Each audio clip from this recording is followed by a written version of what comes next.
And first this morning, we have breaking news. The State Department is ordering families of U.S. Embassy staff in Ukraine to begin evacuating the country as soon as tomorrow, with expectations that the U.S. will encourage all Americans to leave Ukraine by commercial flights, quote, while those flights are still available, one official said. The Biden administration sent 200,000 pounds of lethal aid to Ukrainian soldiers over the weekend, with more arms from the U.S. military stockpiles expected this upcoming week to fight a potential Russian invasion. An attack could be imminent after Vladimir Putin amassed 100,000 Russian troops on the Ukraine border, and Joe Biden seemingly gave Putin an opening to do so during his speech on Wednesday. My guess is he will move in. He has to do something. I think what you're going to see is that Russia will be held accountable if it invades. And it depends on what it does. It's one thing if it's a minor incursion and then we end up having a fight about what to do and not do, et cetera. Joining me right now is Arkansas Senator Tom Cotton. He sits on the Senate Judiciary and Armed Services Committees. And Senator, it's good to see you this morning. Good morning to you. Thank you, Maria. Good to be on with you. Are you expecting Russia to invade Ukraine? Well, Maria, Vladimir Putin has certainly set the conditions to invade. This is the most dangerous time in Eastern Europe in years, maybe decades, to have a major war between two nation states. I think we should take a step back, though, and ask ourselves how we got here and why it matters. Vladimir Putin has said that he can't tolerate Ukraine joining NATO. That's a pretext. There's no plan for Ukraine to join NATO, or that he can't accept large numbers of American combat troops in Ukraine. That's a pretext as well. We've never had large numbers of combat troops there, only a few trainers from time to time. What he really wants is to reassemble the greater Soviet Russia empire that he thinks it was a geopolitical catastrophe when it collapsed in the 1990s. And he wants to have a non-democratic buffer zone, so the Russian people can't look to places like Ukraine or Georgia and say, if democracy works in those countries, why shouldn't it work in ours? That's what Vladimir Putin has always wanted, though. So why is it that now he's put more than 100,000 troops on our border? And there, I think President Biden bears a lot of the blame. For a year, he's been appeasing Vladimir Putin. He gave him a very one-sided nuclear arms control treaty the very first month of his presidency.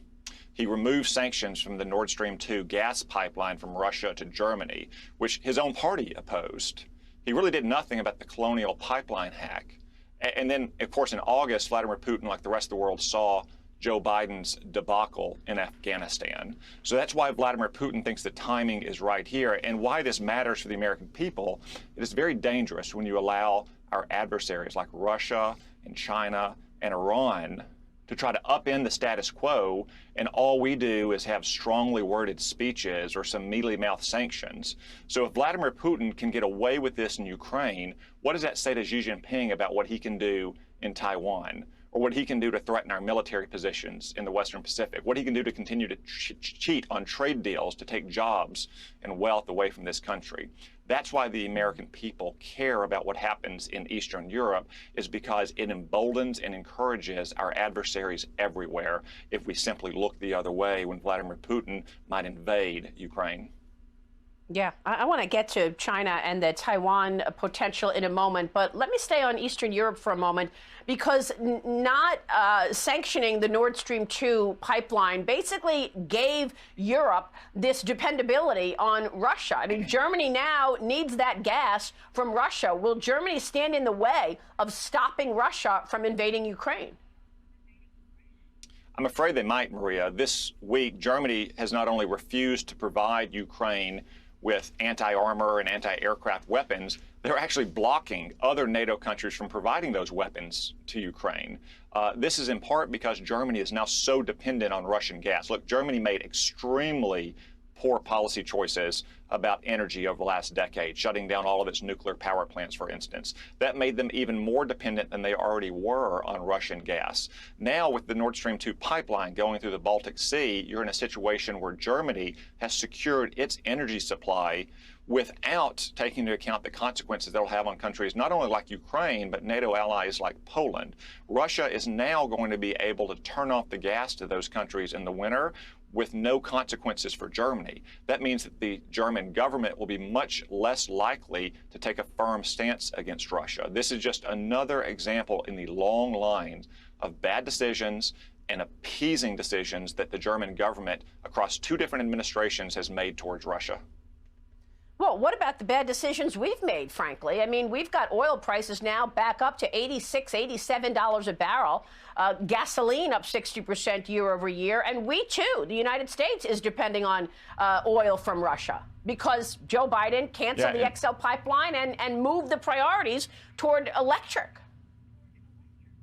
Yeah, Maria, what's happened in Germany over the last 10 years is really a cautionary tale about what would happen in the United States if we implemented something like the Green New Deal, because as you say, we've already reduced our energy independence, and therefore we haven't been able to export more of our energy. What we should have been doing is producing even more oil and gas and turning some of that gas, for instance, into liquefied natural gas, which we could then export to Germany. So Germany would have a reliable energy source from the United States as opposed to depending on Russia. Senator, what about the timing? Do you think Putin is imminently going to invade, or does he need more time before invading Ukraine? What are your thoughts on timing?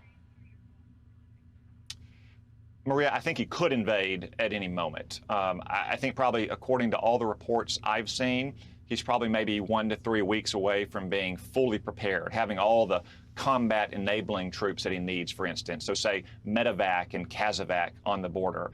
He may also want to wait a little bit later into the depths of winter when the ground is more fully frozen for ease of maneuver for tracked vehicles like armored personnel carriers and tanks. I don't think we can be complacent, though, and think that we have a week or 2 weeks or 3 weeks. This could happen at any moment. This is why it's so important that we be clear about the kind of sanctions we would impose on Russia's oil and gas and mining and minerals industries, how we'd cut them off from the international banking system, and that we all continue to try to provide the weapons that Ukraine needs to defend itself. And why would he say it depends on what kind of incursion it is? If it's a minor incursion, the U.S. might act differently. Are his intelligence staff telling him this? Was this a conversation he had with Putin? I have no idea why Joe Biden would say something like that in public. I mean, it could be a blunder of historic proportions, much like when Dean Acheson said that our security perimeter didn't include South Korea, and a short time after North Korea invaded South Korea in 1950. There's a reason why Joe Biden went out and cleaned that up the next day, why so many of his underlings tried to clean it up over the next 24 hours.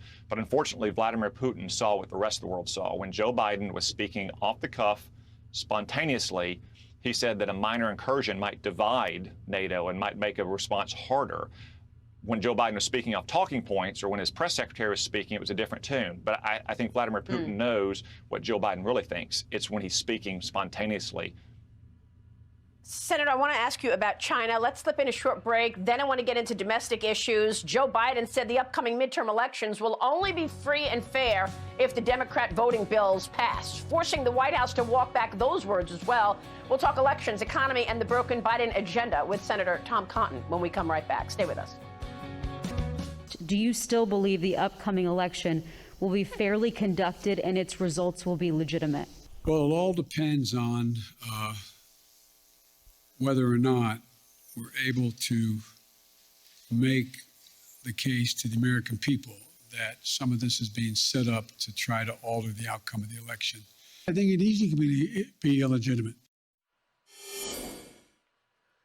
President Biden questioning the legitimacy of the upcoming midterm elections. According to Rasmussen's daily presidential tracking poll, Biden's approval rating tumbled to a new record low of 20% following that solo press conference this week. Just the second press conference of his administration. I am back with Arkansas Senator Tom Cotton. And Senator, so now I guess it's okay to question the legitimacy of an election. Now we can. Yeah, Maria, I think you and I are both old enough that we can remember when you questioned very risky, dangerous practices that were put in place in 2020, that it was an insurrection and endangering democracy. What Joe Biden is complaining, though, is not about restrictions on the right to vote. States have not restricted the right to vote. They made it easier to vote in many cases, but just harder to cheat. He is simply trying to cover up for what I think is going to be a disastrous election for his party because of his failed policies and rising inflation, rising crime, and a chaotic southern border. He's trying to find excuses in advance for why they're about to be beaten very badly at the polls in November. Will they be able to get their voting bills through at this point, or is that dead? And what about the rest of the agenda? Are they going to come back and try to get through some kind of a massive spending plan at some point in the next couple of months? No, Maria, they're not going to pass these election takeover bills. We were able to defeat them last week with all 50 Republicans united and Kyrsten Sinema and Joe Manchin standing up to the radicals in their own party, even though they sponsor the bills, refusing to break the rules of the Senate, to change the rules of the Senate. So I suspect they will come back to their massive $5 trillion spending bill. Joe Manchin said he couldn't support it in its current form last month. But I think they're going to try to take another run at hundreds of billions of dollars of spending on climate change and green energy. And as we discussed earlier, that could have devastating effects not only for jobs and prosperity in our country, but also for our energy independence. And also, it's going to have very negative effects on inflation, which is where they should be focusing. I mean, the Biden administration is suffering right now in part because they're not focusing on Americans' priorities, like getting inflation under control or getting shelves restocked, stopping the crime that we see in so many cities, and getting our southern border under control. That's where Congress should be focusing. Yeah, and I spoke with one CEO yesterday who told me that the chip shortage got worse at the end of last year, and we are going to have a very tough year in terms of the supply shortage and the disruptions that we're seeing. There are some people now expecting a recession because of all of these issues. I know that the Biden administration is trying to push through new nominees, and he is nominating Sarah Bloom Raskin as the head overseer of banks, and he's making climate change. She wants to make climate change a key priority for banking. Will she get through, do you think? Well, I hope not, and I hope that President Biden pulls back all of his nominees to the Federal Reserve because they've had a record of failure now for the last year in trying to keep inflation under control. But as you say, Sarah Bloom Raskin, or for that matter, Laurel Brainerd, who at a hearing in Congress wouldn't even answer if she was a capitalist or a socialist. They're not going on the Federal Reserve to fulfill its core mission, which is a stable monetary supply, to have stable prices and get inflation under control. They want to use the Federal Reserve to impose climate change policies on private businesses. Oftentimes they're acting in concert with major Wall Street banks. BlackRock, for instance, just sent out a letter to its CEOs and companies in which it invests saying, if you're not engaged in woke policies in your company, we may disinvest. This is all really just a kind of domestic American version of the social credit scores which the Chinese Communist Party imposes on its people. Government and big banks working together to try to enforce woke social and economic policies on private businesses. Well, it's actually quite extraordinary. You mentioned BlackRock. They are perfectly fine operating in China. They've told their investors to up their investments in Chinese companies by 3 times, and yet they are attacking American companies for fossil fuels. Last time I checked, China was the biggest polluter in the world. I've got to get your take on China. A moment ago, you said, what will this Ukraine situation mean for Xi Jinping as he eyes Taiwan? When do you expect China to invade Taiwan? Well, I think Xi Jinping believes today that his military is capable of invading Taiwan. They can execute that operation if he gives the order, if America doesn't come to its support. Now, there are reasons why he might not do that imminently, like the Winter Olympics that are coming up, or the Party Congress later this year, in which the Chinese Communist Party will give him an unprecedented third 5-year term in power.